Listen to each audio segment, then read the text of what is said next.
Question number 10. A uniform magnetic field exists in the region between the x equal to 0 and x equal to 3r by 2. ठीक है,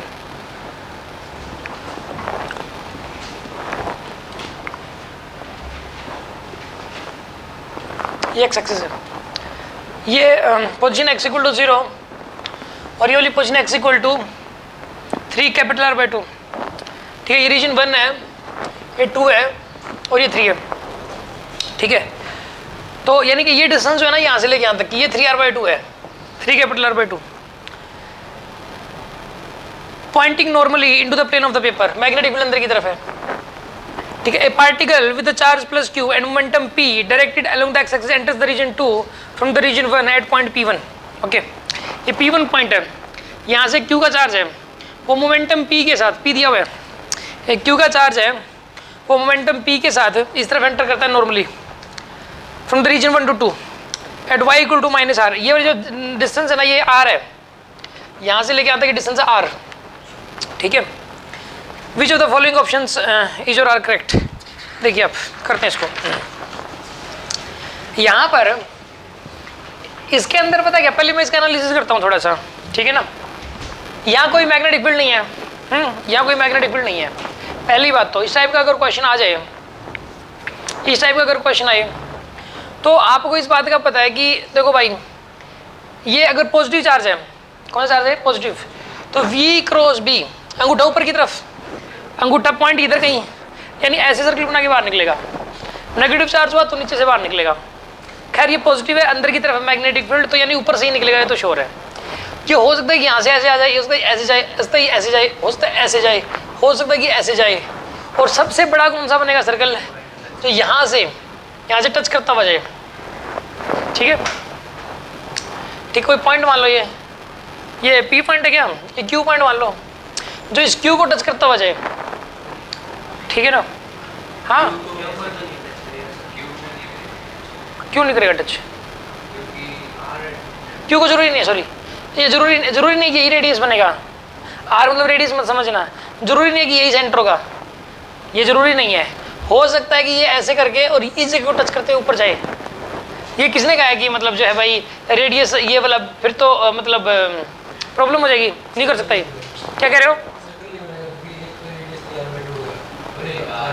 कैसे possible है, बिल्कुल exactly, बिल्कुल बिल्कुल बिल्कुल पॉसिबल ही नहीं है. अगर R से घूमेगा ना ये, तो भाई ये यहाँ से कहीं जाएगा ये, और इसको टच तो कर ही नहीं सकता. ये इसको टच अगर कर गया ना ये इससे या तो फिर तो बाहर ही जाएगा सीधा, वो इतना बड़ा सर्कल बन जाएगा कि बाहर ही जाएगा फिर तो वो. ठीक है, वो टच करेगा जी यहाँ कहीं टच करेगा और फिर बड़ा सर्कल बनेगा ऐसे किस पे. ठीक है जी.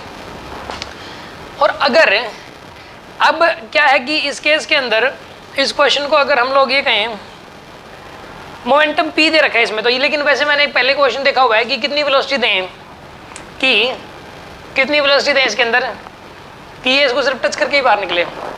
मतलब मैक्सिमम वेलोसिटी कितनी दे सकते हैं, so that it return back to the region number 1. Maximum velocity possible to get return in the region number 1. तो वो मैक्सिमम वेलोसिटी क्या होगी, ये निकालने के लिए हम क्या करते हैं जानते हो, अगर मान लो ये इसको टच करते हुए निकलता है तो रेडियस कितना बनेगा इसका, सेंटर यहाँ कहीं होगा सर्कल का सेंटर यहाँ कहीं होगा, जहाँ पे टच कर रहा है उसके ठीक सामने होगा सेंटर. और ये वाली डिस्टेंस कितनी हो जाएगी यहाँ पे, 3r by 2. And radius is equals to mv by q भी होता है, तो q r की वैल्यू हो जाएगी 3r by 2. और यहाँ पे mv by q भी, यहाँ पे सब कुछ गिवन है, m b q, और v की वैल्यू आ जाएगी यहाँ से. तो ये तो वो क्वेश्चन है. अब खैर मैं इसकी बात कर रहा हूँ, इसमें तो वेलोसिटी गिवन है, मोमेंटम गिवन है इसमें, तो इसमें momentum is given here, momentum यहाँ पर ऐसे गिवन है इसमें. ठीक है,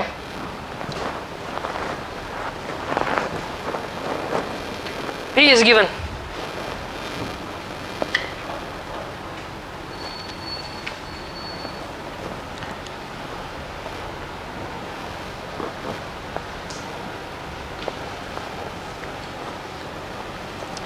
When the particle re-enters region number 1 through the longest possible path, in the region number 2, the magnitude of the change in its momentum between the P1 and the farthest point from the y-axis is p by root 2. रुको मेरा ध्यान कहीं और था, मैं दोबारा पढ़ता हूँ. When the particle re-enters the region 1 through the longest possible path. Longest possible path का चीज करते हैं सीधा ही। The magnitude of the change in the linear momentum is P1।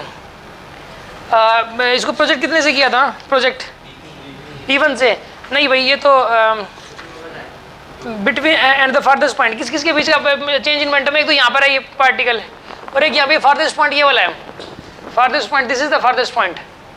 ठीक है, क्या कह रहे हो? वो भी तो सकता है फार्देस्ट पॉइंट। फार्देस्ट पॉइंट कहाँ से? From the Y axis. ये नहीं कह रहा कि P1 Q पॉइंट, ये P पॉइंट से फार्देस्ट पॉइंट नहीं कह रहा, ये कह रहा था ना कि ये जहाँ से इसको प्रोजेक्ट, यहाँ से फार्देस्ट पॉइंट तो ये वाला होता, क्योंकि ये हो जाता फिर 3r/2 ये और 3r/2 वो 6r/2, ये फार्देस्ट पॉइंट हो जाता। ठीक है ना फिर तो चेंज इन मोमेंटम 2P आता, 2P1 आता, 2P1। अब ये कह रहा है from the Y axis farthest point, तो ये वाला हो गया। तो इसका अगर P1 है तो यहाँ पर ऊपर कितना आएगा? यहाँ पे P1, तो चेंज इन मोमेंटम कितना आ गया? √2P1 आएगा। तो क्योंकि ये P1 J कैप है, P फाइनल तो, और P इनिशियल कितना है यहाँ पे? P1 I cap. तो चेंज इन मोमेंटम क्या होता है? P फाइनल माइनस में P इनिशियल, यानी कि P1 J कैप माइनस में P1 I कैप। तो यहाँ पे √2P1 आ जाएगा आपके पास मैग्नीट्यूड, √2P1 आ जाएगा। ठीक है जी। अच्छा अब सुनो अगली बात है,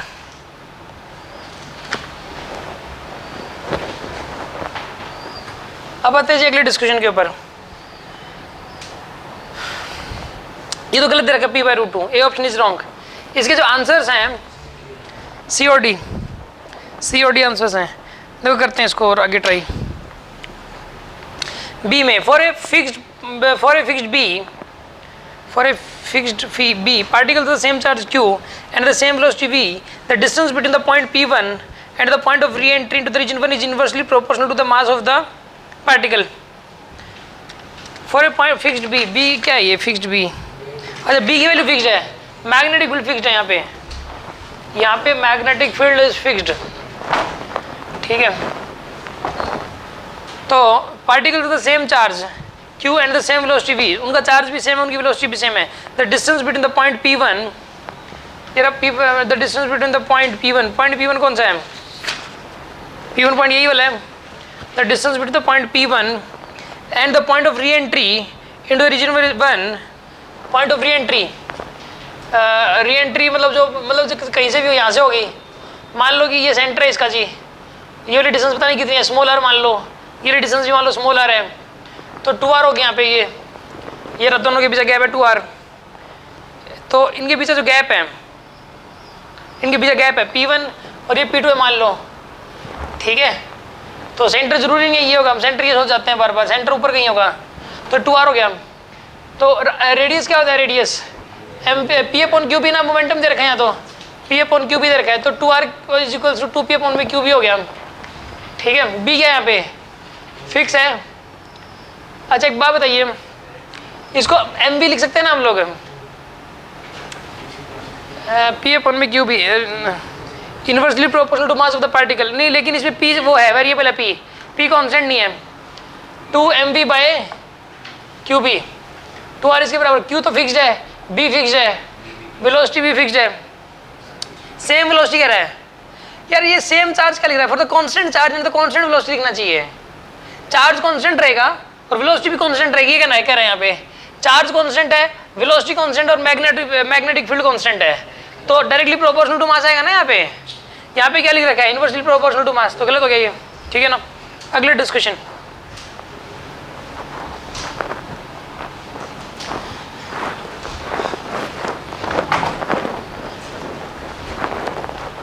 क्वेश्चन नंबर 10 के सी पे आते हैं। मैग्नेटिक फील्ड कितना दे रखा है आपको? 8/13 P/QR।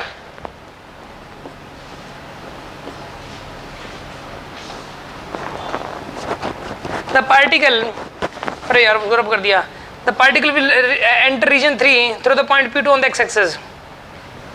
अच्छा ये एंटर करेगा नहीं करेगा, अभी चेक कर देते हैं। एक बार डी ऑप्शन में मैं ऐसा करता हूँ, सुनो, इसमें अभी एक बात बताऊँ, ये क्वेश्चन ये वाला था, चार्ज की यहाँ से एंट्री हो रही है, ये डिस्टेंस कितनी थी यहाँ पे, कैपिटल आर है। अच्छा इसमें मुझे एक बात बताओ, इसमें अगर ऐसा हो जाता है रेडियस कितना हो जाएगा, अगर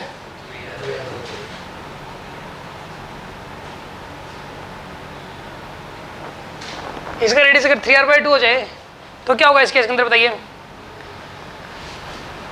ये बाहर आ जाएगा निकल के, रेडियस 3r/2 हो तो ठीक है। अगर रेडियस 3r/2 से भी ज़्यादा हो जाए तो बाहर ही नहीं आ पाएगा, ये इस मैग्नेटिक फील्ड में चला जाएगा। मतलब जो mv/qb की वैल्यू है this must be less than और इक्वल टू 3r/2। ये रेडियस बनेगा, ये रेडियस 3r/2 से कम होना चाहिए भाई, या बराबर होना चाहिए, तब तो जाके वापसी आएगा, अदरवाइज नहीं आएगा वापसी। यानी कि b की वैल्यू निकाल लो, रेसिप्रोकल ले लो, qb/mv this must be greater than और इक्वल टू 2/3r। तो b is greater than equals to 2mv/3qr, और ये इसको p लिख सकते हो आप, p की फॉर्म में दे रखा है इसने। सुनो आप, मैग्नेटिक फील्ड अगर इससे बड़ा हुआ तो क्या होगा बताइए, इस केस में वापसी आएगा, ये इससे बड़ा हुआ इस वाली वैल्यू से, या इसके बराबर हुआ तो वापसी आएगा, और अगर ये छोटा हुआ तो रीजन नंबर 3 में आ जाएगा, वो रीजन नंबर 3 में।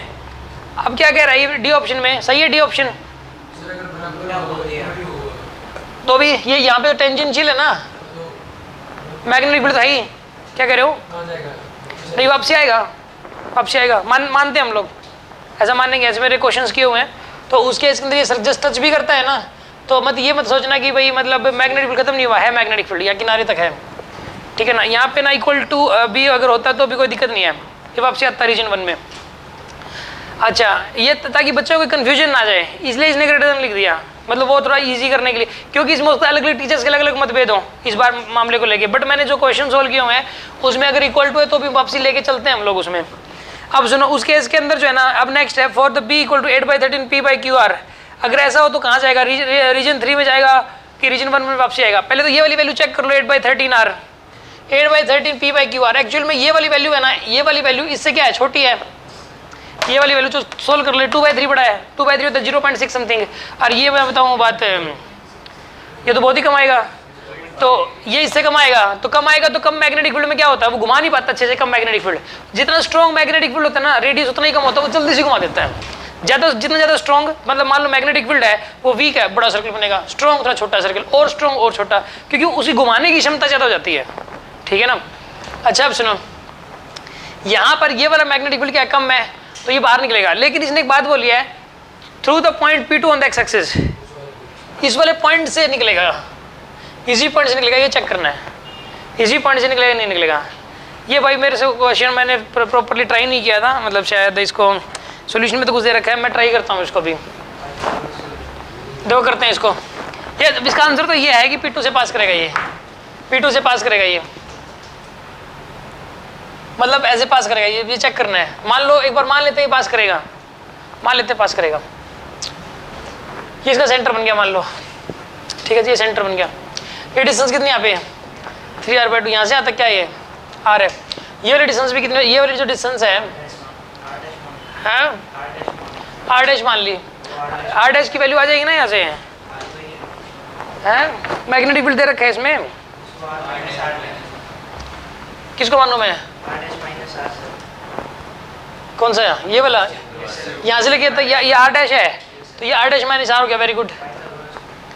पाइथागोरस थ्योरम लगा दूं तो r' - r का स्क्वायर प्लस 3r/2 का square is equal to r' का स्क्वायर। आगे बोलो,